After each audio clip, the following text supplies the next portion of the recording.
샬롬, 예수 알기 원하네 찬양하는 장미경입니다.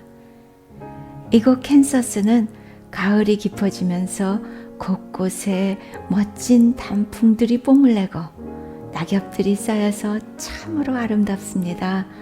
비가 많이 오질 않아서 예년 같지는 않지만요. 인생 살아가며 온갖 시련과 어려움들이 있었지만 주님께서는 그분의 아름다운 시간 안에 멋진 작품을 만들어내십니다. 예술가이신 주님의 손 안에 내 삶을 올려드립니다.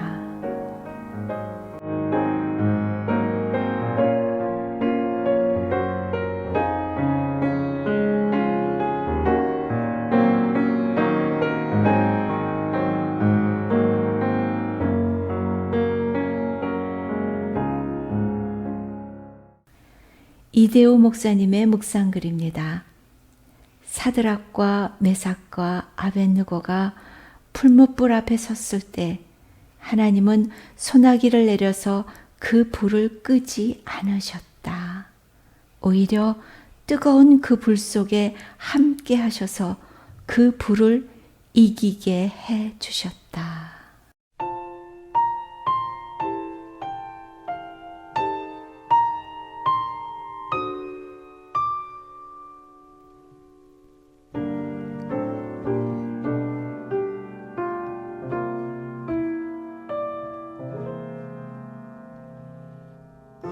주와 함께나 죽었으니 구주와 함께나 살았도다. 영광의 기억이 이르도록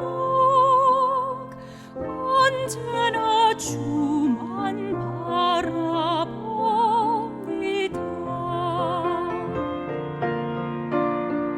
언제나 주는 날 사랑하사 언제나 새 생명 주시나니 영광의 기억이 이르도록 언제나 주만 바라봅니다.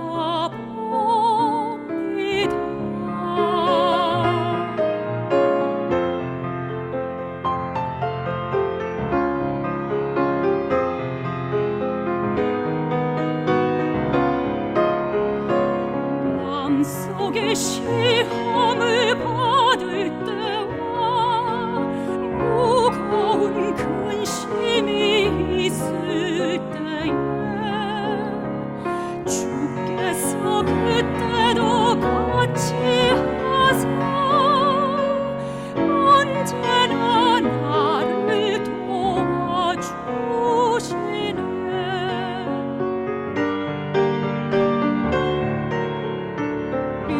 아픈 눈물을 흘릴 때와 쓰라린 마음으로 탄식할 때 주께서 그때도 같이 하사 언제나 나를 생각하시네. 언제나 주는 날 사랑하사 언제나 새 생명 주시나니 영광의 기억이 이르도록 언제나 주만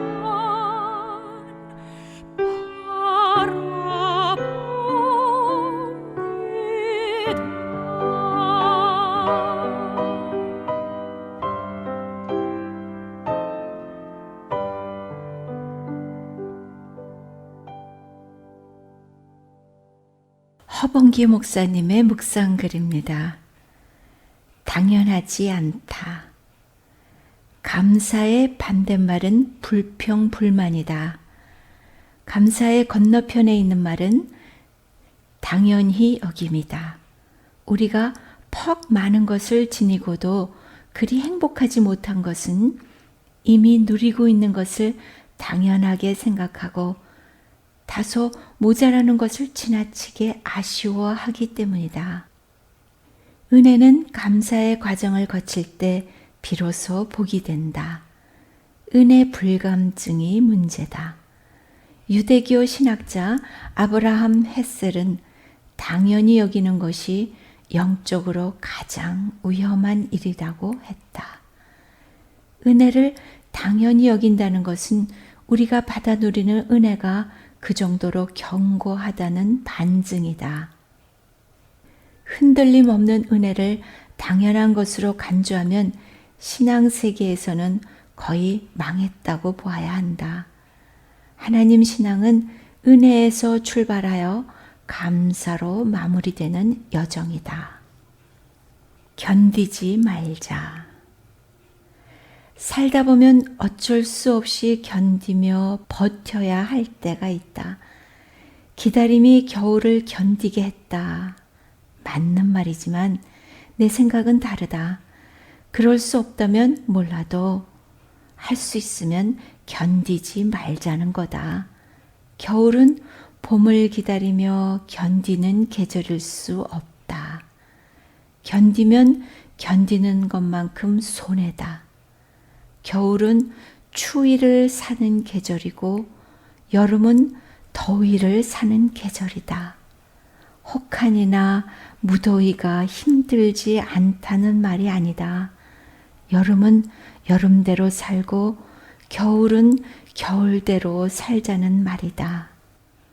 어려운 시절에도 유익을 취하고 힘겨운 날에도 행복하자는 거다. 할 수 있다면 견디지 말고 그냥 살자.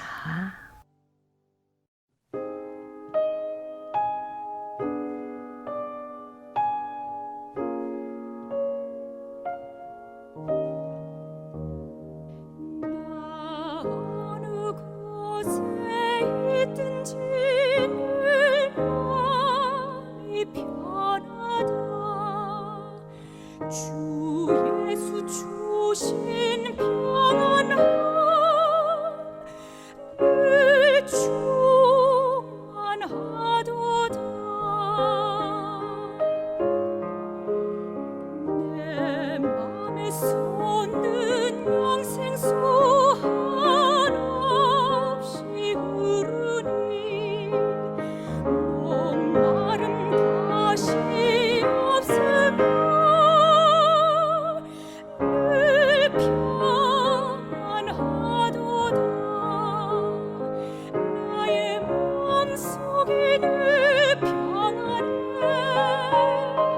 나의 마음속이 늘 평안해.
김인수 목사님의 글입니다.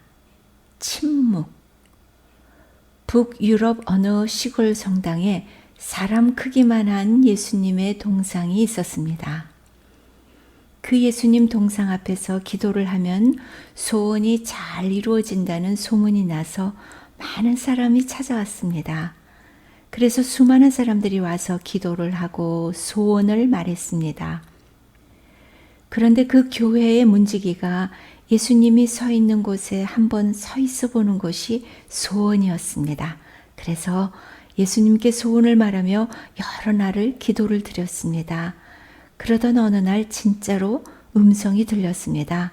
그래, 네가 하도 소원을 말하니 딱 하루만 너와 자리를 바꾸겠다. 그런데 나와 한 가지 약속을 해야 된다. 너는 누가 와서 어떤 행동이나 기도를 하든지 아무 말도 하지 말아야 한다. 다시 말하자면 절대 말하지 말거라. 알겠느냐? 문지기는 절대 침묵하겠다고 굳건히 약속을 했습니다. 그래서 어느 날 문지기는 예수님의 동상이 되었고 예수님은 문지기가 되었습니다. 문지기가 예수의 동상으로 서 있을 때 첫 번째 사람이 왔습니다. 그는 아주 부자였고 도박을 즐기는 자였습니다. 자기가 도박을 하러 가는데 돈을 잃지 않고 많이 딸 수 있도록 도와달라는 소원이었습니다. 한참을 기도한 부자는 갔습니다. 그런데 돈다발이 들어있는 가방을 깜빡하고 놓고 나갔습니다. 문지기는 가방을 놓고 갔다는 것을 알려주고 싶었지만 예수님과의 약속 때문에 침묵했습니다. 두 번째, 조금 후에 아주 가난한 농부가 들어왔습니다. 자기 아내가 중병으로 누워 있는데 치료비가 없습니다. 그러니 어떻게든 도와달라고 하는 내용이었습니다. 그 농부가 기도를 마치고 돌아가려다 돈가방을 보았습니다. 그 농부는 그것이 하나님의 응답이라고 생각했습니다. 감사 기도를 드린 후 돈가방을 들고 나갔습니다. 문지기는 그 돈가방은 주인이 있다고 말해주고 싶었지만 예수님과의 약속 때문에 참았습니다. 세 번째로 기도를 하러 온 사람은 배를 타고 먼 바다로 나가는 청년이었는데 자신의 안전을 위하여 기도를 하러 온 것입니다. 청년이 기도를 막 시작하는데 갑자기 예배당 문이 활짝 열리더니 돈가방을 놓고 간 부자가 들어왔습니다. 돈가방이 없는 것을 확인한 부자는 다짜고짜 기도하는 청년의 멱살을 잡고 돈가방을 내어놓으라고 으름장을 놓았습니다. 청년은 이게 무슨 행패냐고 하면서 전후 사정을 얘기해봤지만 이미 분이 날 대로 난 부자는 청년을 이끌며 경찰서로 가자고 했습니다. 청년은 자기는 지금 바로 가지 않으면 배를 탈 수가 없다고 하면서 경찰서로 가는 것을 거부했습니다. 그래서 옥신각신하며 다투는 것을 본 문지기는 도저히 참을 수가 없었습니다. 그래서 말을 해주고 말았습니다.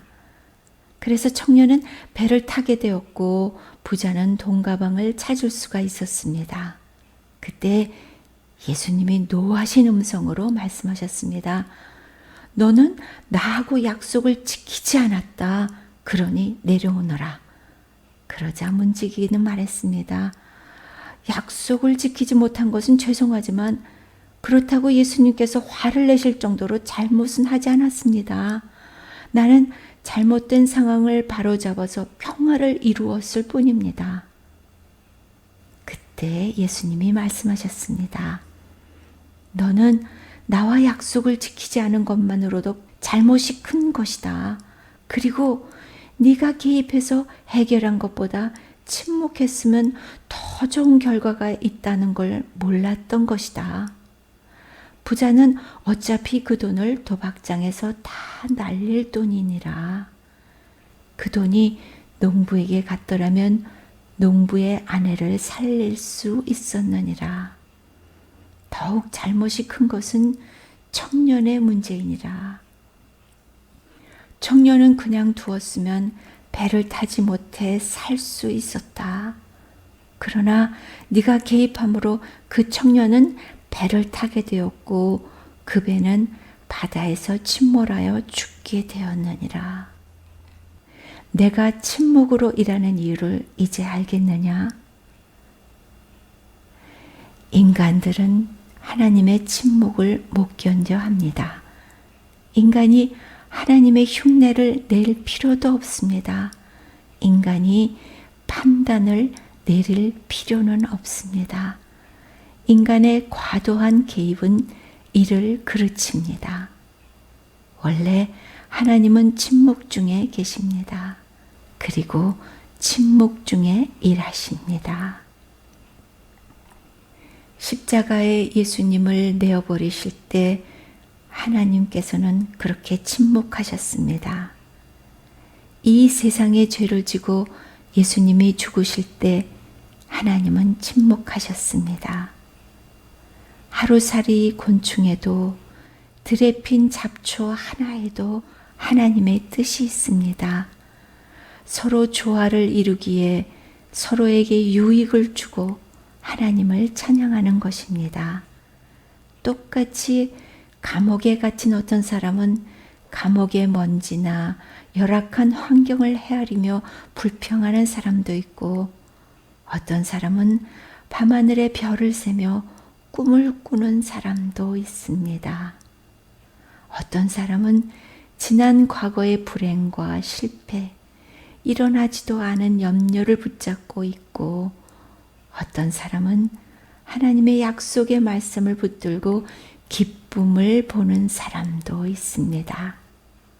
신앙인이란 우리 삶의 먼지를 헤아리고 불평하고 절망하는 사람들이 아니라 밤하늘의 별을 헤아리며 새로운 희망을 붙들고 살아가는 사람입니다. 역사가인 찰스 베어드는 꽃이 꿀벌에게 꿀을 빼앗기는 그 순간에도 하나님은 수정의 신비를 주신다고 했습니다. 밤이 어두울수록 하나님은 별을 더욱 빛나게 하십니다. 나는 특히 마크 밀러 교수가 작곡한 I Believe, 나는 믿네 라는 노래에 큰 감명을 받았습니다. 그 노래의 가사는 1945년 독일 유태인 수용소에 발견된 다음과 같은 낙서였습니다. 그 글은 어느 무명의 한 유태인이 죽음을 앞두고 벽에 쓴 글이라고 합니다. 나는 태양이 비치지 않을 때에도 태양이 있는 것을 믿는다. 나는 사랑을 느낄 수 없을 때에도 사랑이 있는 것을 믿는다.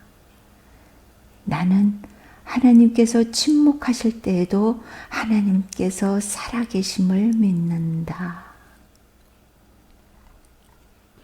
고통 중에 부르짖는 욥의 기도도 침묵하시는 하나님께 부르짖는 내용입니다.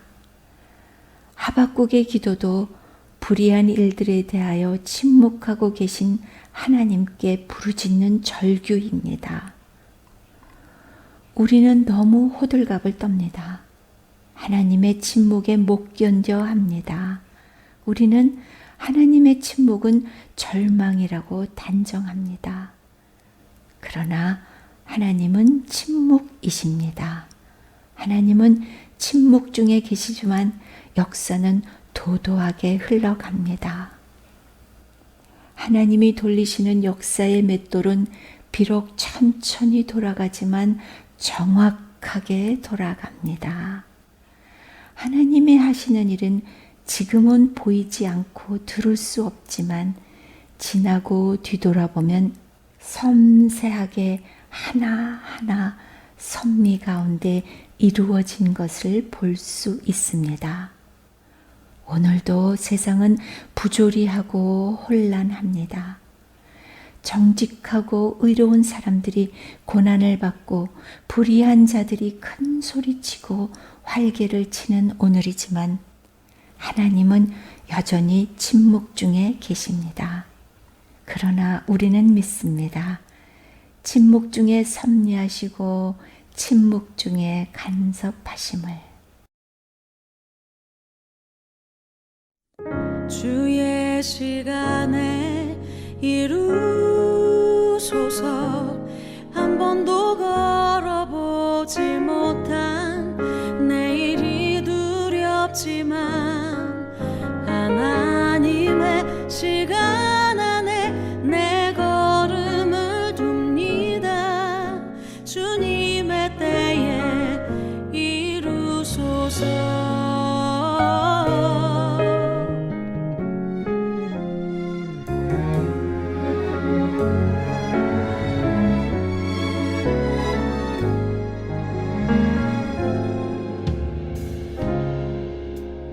나를 향한 사랑의 눈빛,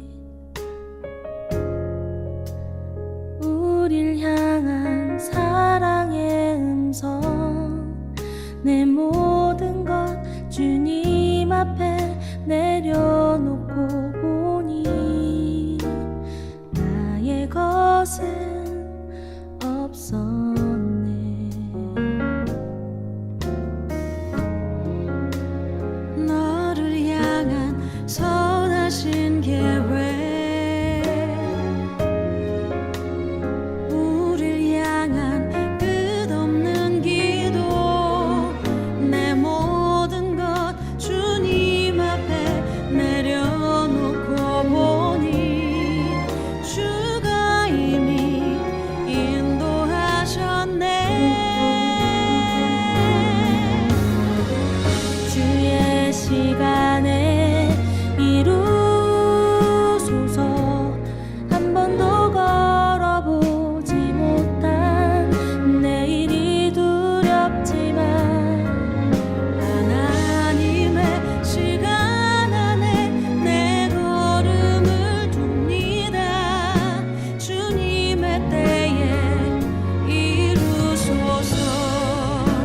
내 안에 내가 거저만 가고 주 신실하심 잊고 산 지난 날들, 주가 일하시니 주가 모두 계획하시니 나의 나 됨은 주의 것이니 주의 시간에 이루소서. 한 번도 걸어보지 못한 내일이 두렵지만 하나님의 시간 안에 내 걸음을 둡니다. 주님의 때에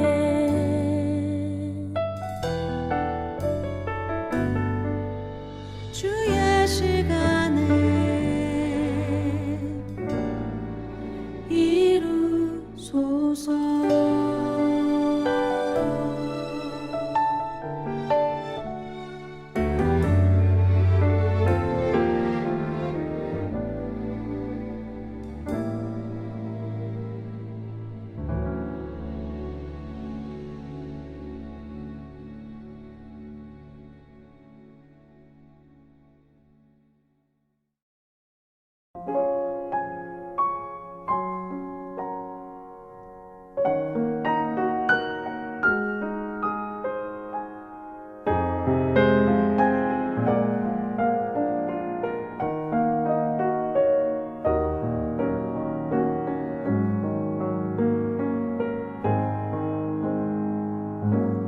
김혜수 목사님의 글입니다. 고쳐 쓰시는 하나님. 한 병사가 사막에서 수도 생활을 하고 있는 어느 수도사를 찾아가 하나님이 자신의 회개를 받아주실지 물었습니다. 수도사는 그에게 많은 것을 설명한 후에 친구여, 자네는 옷이 조금 찢어졌을 때 그것을 버리는가? 라고 물었습니다. 그러자 그 병사는 아닙니다. 저는 그것을 버리지 않고 다시 수선해서 입습니다. 라고 대답하였습니다. 그러자 수도사는 자네가 옷에도 그렇게 신경을 쓰는데 하나님이 자신의 피조물에 대해 깊은 깊은 관심을 보이지 않으시겠는가? 라고 대답해 주었습니다. 여러분은 돈이 찢어지면 그냥 버립니까? 누구라도 그 돈은 그냥 버리지 않고 찢어진 부분을 붙여 다시 사용합니다. 왜 그럴까요? 왜냐하면 바로 돈의 가치 때문입니다. 그래서 가치가 크면 클수록 더욱 그렇게 합니다. 가치가 전혀 없는 것은 버리고도 아쉬움이 남지 않아 그냥 버리지만, 가치 있는 것은 버리지 않고 어떻게 해서든지 고쳐서 다시 쓰는 것입니다. 우리는 하나님의 고귀한 형상이기에 우리가 실패할 때에도 하나님은 우리를 회복시키시고 하나님의 사람으로 다시 쓰십니다. 디모데전서 1장 12절에 나를 능하게 하신 그리스도 예수 우리 주께 내가 감사함은 나를 충성되이 여겨 내게 직분을 맡김이니 라고 기록해 주고 있습니다. 바울은 예수 그리스도에게 충성된 사람이 아니라 유대교에 충성된 사람으로 실패한 사람이었습니다. 하지만 하나님께서는 그를 고쳐 다시 충성스러운 하나님의 종으로 위대하고 고귀하게 쓰셨습니다. 바로 이러한 점에서는 베드로와 나머지 제자들도 그랬고, 역사적으로는 어거스틴이나 루터도 그랬습니다. 혹 우리가 실패했을 때도 고쳐 쓰시는 하나님의 손 안에서 고귀하게 쓰임받는 성도가 되기를 소망해 봅니다.